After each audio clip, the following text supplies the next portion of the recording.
What's a not safe for work detail about a historical figure that's normally left out of the history books? Ancient Egyptians believed the god Atum created the universe by masturbating to ejaculation, and that the ebb and flow of the Nile corresponded to how much he came. To honor this, the pharaohs ceremonially masturbated into the river. Horus and Set also tried to impregnate each other with their semen in a couple of myths. I thought they tried to get each other to ingest it. Same thing really. In one of my Egyptology courses at university, we were told of a myth where Horus tricked Set to eat a salad with semen in it, impregnating him with the moon, thus confirming Horus as sun god and Set as moon god. Same story that I heard, thanks for clarifying. Probably said here elsewhere, but Victor Hugo, author of The Hunchback of Notre Dame, among other tales, was a notorious philanderer who had affairs on top of affairs with prostitutes throughout his life. When he died, all of the brothels in Paris had to close because so many prostitutes attended his funeral. Big dicks were considered barbaric in ancient history. The Greeks especially thought that it showed men with big rock-hard full-blooded cocks were full of lust and low intelligence. This is why most of their statues today have them displaying a small dick. Big dicks were also considered really funny. Many characters in Greek comedy had huge artificial dicks as part of their costume. Overall, Greek comedy is just riddled with dick jokes. Not hidden in his home country, but not known by the rest of the world though, is the fact that H.C. Andersen left a mark in his diary every time he had masturbated. Sometimes with a little note on the side, with his thoughts about the session. The first thing the father of microbiology, Anton van Leeuwenhoek, put under a microscope was semen. They understood that semen was integral to the creation of life, but didn't yet understand the concept of single-cell organisms. He fully expected to see tiny little humans in his jizz. So yeah, the first thing he did was whack off on a slide and look at it. Fun fact time. While I was in the Navy, we actually discussed during one of our division meetings why the Navy responds aye to commands, while other branches can respond with yes or roger. Turns out, way back in the day, this is how sailors identified women they wanted to or had slept with. I rogered her good last night at the tavern or whatever. But, since it was basically slang for fuck, sailors would also use it to respond to orders from their superiors when they didn't want to do that particular order.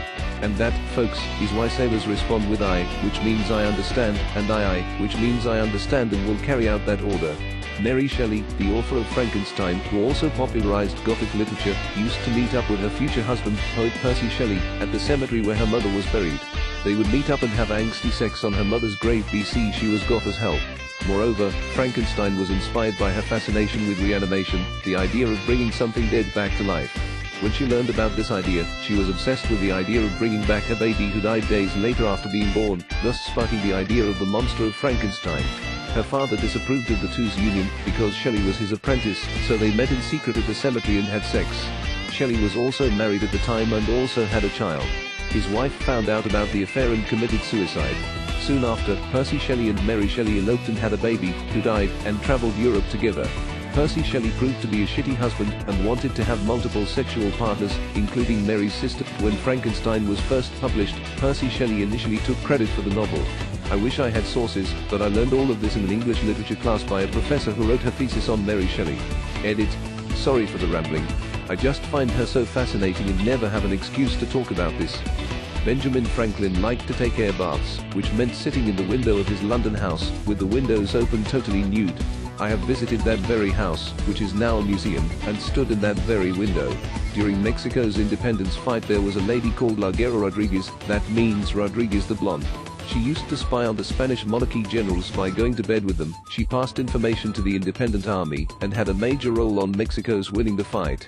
After the independence was declared, the new monarch, Agustin de Iturbide, made the entire army march in front of La Guerra's house. They were lovers, and she was the one that inspired him to action. She was also lover of Alexander von Humboldt and Simon Bolivar.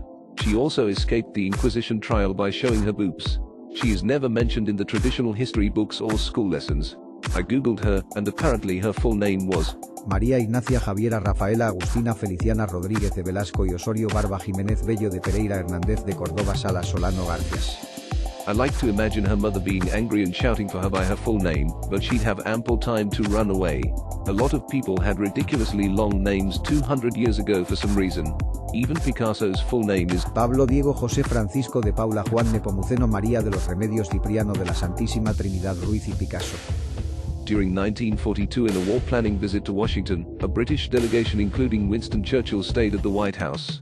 the president wheeled into Churchill's bedroom one afternoon to discover the prime minister stalking the room in the nude, puffing on a cigar as he dictated to a male secretary. As Roosevelt spun about to leave, Churchill called him back, adding, "The Prime Minister of Britain has nothing to conceal from the President of the United States." Hans Christian Andersen wrote The Little Mermaid for his gay crush who rejected him. Anthropologists believe that upwards of 5 to 7% of people alive today have some sort of relation to Genghis Khan. I did a National Geographic DNA test a few years back, and one of my historical hits was Genghis Khan. I'm as white as the driven snow, so I was very surprised. It's possible that 16th century samurai warlord Uesugi Kenshin was actually a woman pretending to be a man, so that her clan could survive her father's death. Kenshin never married or had any concubines, had to plan battles around regular monthly abdominal pain, and is referred to in the notes of a Spanish missionary as someone's tia, instead of tio aunt, not uncle. During World War I, prostitutes in Britain were more expensive if they had STDs. This was because if a soldier hired them and got infected, the soldier could be honorably discharged and not have to fight in war. After Alan Turing cracked the Enigma code, essentially ending World War II years earlier than expected and saving countless lives, he was thanked by the British government in the form of chemical castration, all because he was a gay man. And when you are homophobic but realize that a computer is a gay man's invention, yup, and he killed himself after that. Baron von Steuben was a Prussian then American general who served as George Washington's head of staff during the later years of the Revolutionary War. He was in charge of bringing order and discipline to the American armies, which at the time were a ragtag bunch, ill-dressed and unorderly. He brought the tradition of military marching to the US, and even at today's military graduations, is acknowledged for introducing the foundations of it to the US military. It was an open secret that Baron von Steuben was a homosexual. He was kicked out of the Prussian army for it. He came to America with his secretary, had intense emotional relationships with fellow officers and generals, and was said to have all nude parties with his favorite junior officers. It cracks me up that one of the most honored traditions in the US military was introduced by someone who was gay as fuck. I always knew military parade and pride parades weren't so different. It's become more of an AV tradition now. Everyone likes a good small, gooey marshmallow and chocolate between two graham crackers. But graham crackers are a bit bland, aren't they? 19th century temperance preacher named Sylvester Graham, Preacher Bland, diets and veganism to be closer to God. His followers created crackers and named them after Graham, as the crackers were meant to minimize pleasure and stimulation. They were not supposed to tasty, they were supposed to be boring and dry as to not tempt people away from the Lord. This reminds me of how Kellogg invented cornflakes to dissuade youths from masturbation. Left out of all Japanese modern textbooks today, the Japanese army institutionalized enslaving Chinese, Korean, and Southeast Asian women and forced them into prostituting themselves to Japanese soldiers during World War II. This notable fact, albeit well known by most of us, is absent in modern-day history books in Japanese schools. Its conspicuous absence, along with other Japanese war crimes, such as the systematic killing of approximately 300,000 Chinese civilians in the event known as the Nanjing Massacre, is due to the continuous efforts of Japan's Prime Minister Shinzo Abe, his political party the LDP, and his far-right ultranationalist sect the Nippon Kaigi, among whose primary goals is to revise history in the name of Japanese nationalism and exceptionalism. Shinzo Abe's grandfather was Nobusuke Kishi, known as the Devil of Showa, who ran a slave labor camp from 1938 to 1945 in northeast China that enslaved about 1 million Chinese each year for brutal mining and industrial work that left tens of thousands dead on a monthly basis.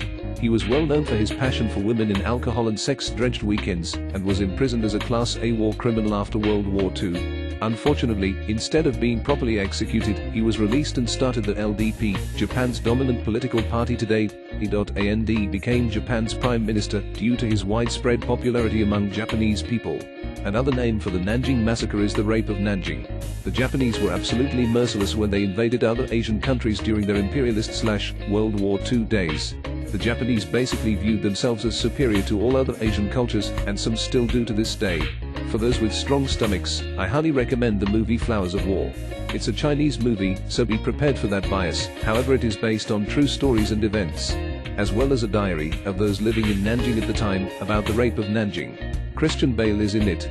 If that's a selling point for anyone, as he plays a fake priest who basically becomes the sole protector of a bunch of schoolgirls and prostitutes during the whole ordeal.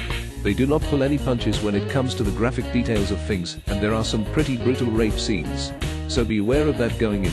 But it is a pretty solid movie, and really captures the brutality of that mess. For something a little less graphic, I would also recommend My Way, a Korean film based on a true story about two Olympic, I think, marathon runners, one from Korea, the other Japan, during the war and during WWII. During the war, Japan invaded and subjugated the people of Korea, and the Korean marathon runner is drafted into the Japanese military. His commander is the Japanese guy from before, and he treats him pretty brutally. I believe the two of them end up serving in 3 different armies throughout the war. The Japanese, then they were captured and made to fight for the Soviets.